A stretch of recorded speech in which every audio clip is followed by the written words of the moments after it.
Hello, we've just come through the anniversary of September 11th, 2001, and that was certainly a day that I'll never forget.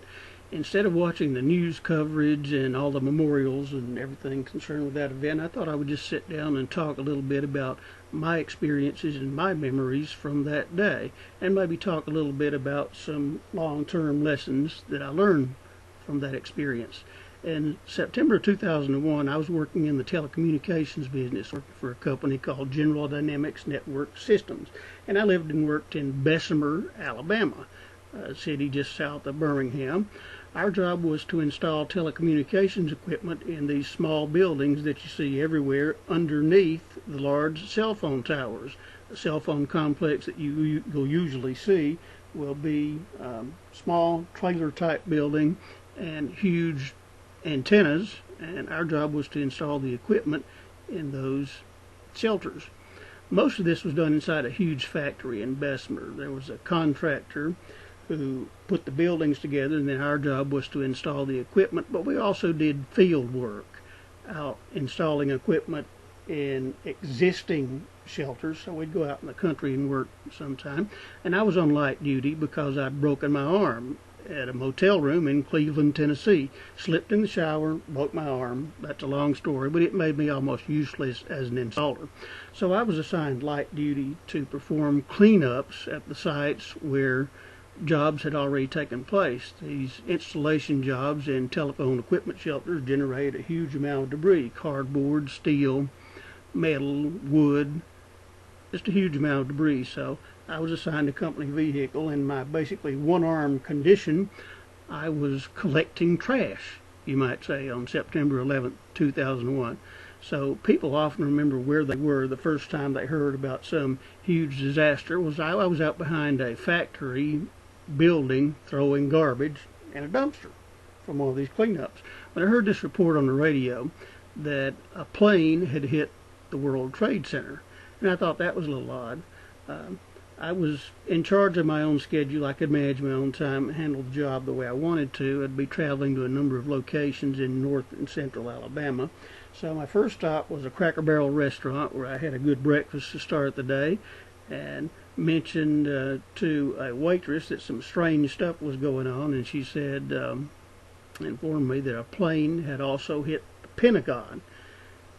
And by this time it was sounding pretty strange, so I finished breakfast, went out to the truck, and by the time I got out to the truck, two planes had hit the World Trade Center, and another plane had hit the Pentagon, and I'm starting to think, well, this is really bad. Matter of fact, I wondered if I ought to be out on the highway working on this job or not, because it was looking like things were getting really bad, and we didn't know what was going to happen. But I decided to go ahead and heard over the radio that the FAA had cleared all air traffic out of the skies. All air traffic in the U.S. was grounded. So as I was headed north through Birmingham on the way to North Alabama, I did see one jet plane, one 747, headed toward the Birmingham airport, and they were obviously probably a New Orleans to Birmingham flight, and they were headed to Birmingham in response to the grounding order from the FAA, and that was the only thing I saw in the sky all day long. Headed north to a service station to get some gas on the company car because it was going to be a long trip that day, all the way up to Jackson County, almost to Tennessee, and stopped in the gas station. Heard that all kinds of speculation was happening about what was going on.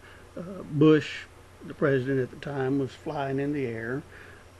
Nobody knew for sure where he was. There was a rumor about a bomb that had gone off in the State Department. It just seemed like chaos was everywhere.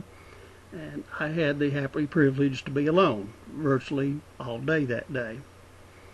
So I resumed travel, got to a rest stop in, I believe, Coleman County, Alabama, and went in for a restroom break. Some guy was saying, well, maybe we ought to kick some towelhead butt or something like that. And it was just rumors galore. The radio reports said people were gathering in churches and all kind of things like that. Headed north to Jackson County, and it was a strange sensation that day because, as I said, I was doing a solitary job and spent virtually the entire day alone. But I didn't know what to make of what was going on. This was like nothing I'd ever heard before. So I made some stops to call some relatives on the phone, make sure they knew what was going on. And I got a couple who didn't know. Called my best friend William, who worked for the same company and actually had gotten me that job. He was living and working in Jackson, Tennessee that time. As a matter of fact, his ex-wife and their two kids, who were actually my godchildren, had moved to Jackson, Tennessee. And they all came back eventually, but they were living in Tennessee at the time. I called William and said, "You know what's going on, don't you?" He said, "Yeah, of course I know what's going on." I said, "Well, where are the kids today?"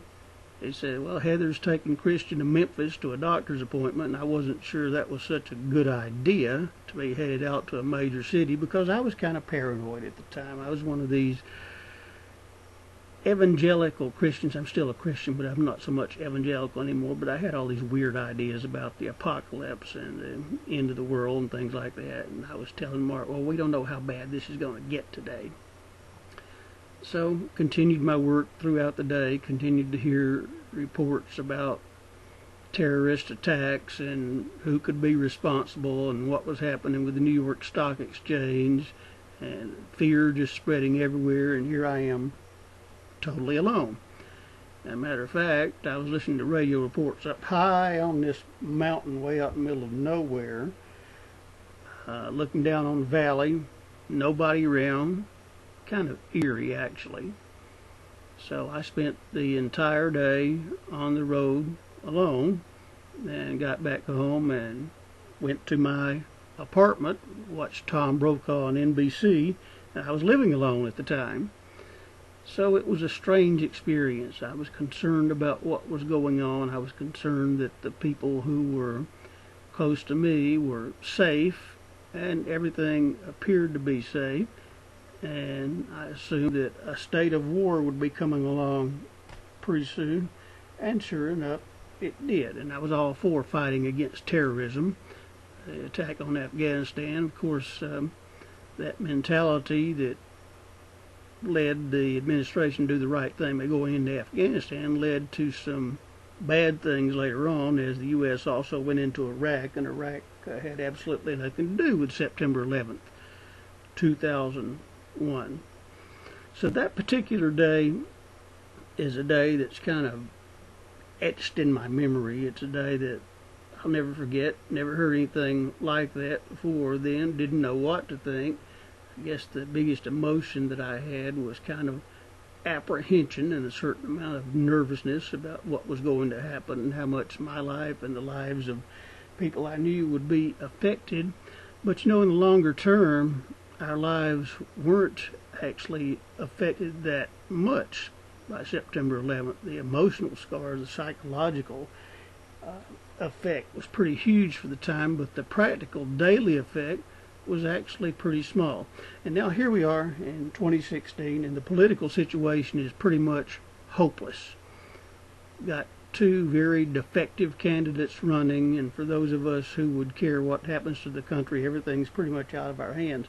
So talking about terrorism and how to fight terrorism and things like that is kind of a moot point, because we're at a situation now in 2016 where whatever happens is going to happen, and there's not that much that we can do about anything. I mean, the choices on the presidential ballot this year are Hillary Clinton and Donald Trump, and that's the way it is.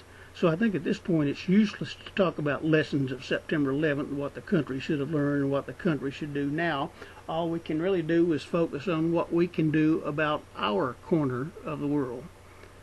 And so here's some lessons that I think it'd be good to carry forward. The psychological and emotional impact of September 11th was in fact huge, but the direct tangible effect on most people's lives was actually fairly minimal, and I think we tend to forget that. I think our fears about terrorism sometimes are overblown, because the actual risk to most people in the United States is fairly small.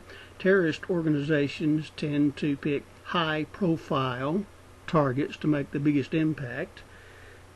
Their ability to coordinate an attack on multiple targets at once is by its very nature fairly limited. In a huge country, there are only so many targets that you can hit at one time. And September 11th was a little bit of an anomaly. It's kind of an outlier, and even that was somewhat limited. So maybe we fear terrorism in the United States just a little bit too much. I think the biggest thing we can do in response to, or that we should learn from September 11th, is we have to do the best we can with our own little corner of the world. I cannot affect national policy that much, and neither can you. Look at the choices that exist in 2016. Somebody's going to get up there and do a pretty lousy job, it appears. So what do? Well, it's important to remember that the chances of actually becoming a victim of terrorism are pretty small for reasons that I've already mentioned.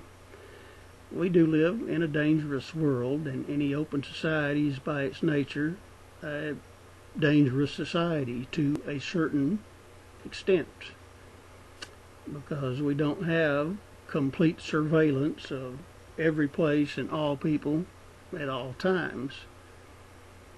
It's important to sort of keep up with what's going on in the world and what's going on in your local areas so that you can be aware of possible threats to the safety of yourself and people that you care about. It's important to have contingency disaster plans in these times. People who live in disaster-prone areas affected by tornadoes and hurricanes and earthquakes already know this, but businesses, individuals, families, local governments should have plans for emergencies and crisis situations. So that's the kind of world we live in. Natural disasters, are increasing too. So it's a good thing to have emergency plans. Know what's going on in the world. Know what's going on in your area. Be prepared to be a person who can help in a crisis situation.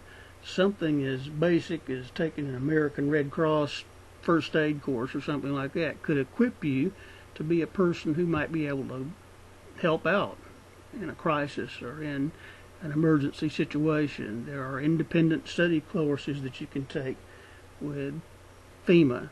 So just be prepared to be a good neighbor. Know what's going on in your world. Realize that, we're not promised tomorrow, so that should affect how we treat other people. And realize that the risk of becoming a terrorist victim is actually pretty small. As I said, the political situation in the U.S. for 2016 is pretty hopeless. We can't help what the United States government will do or won't do, and there's a very good chance that they'll screw some things up pretty bad in the future. And I would not be at all surprised to turn on the TV one day or to hear from some other source that some other huge calamity had struck the country. All we can really do is be prepared at the personal level, the family level, and neighborhood level to do what we can do in the event of a crisis, and to do the best that we can to take care of our own little world and make sure that we treat other people with respect. And that's basically my perspective on September 11th, 2001 and its legacy.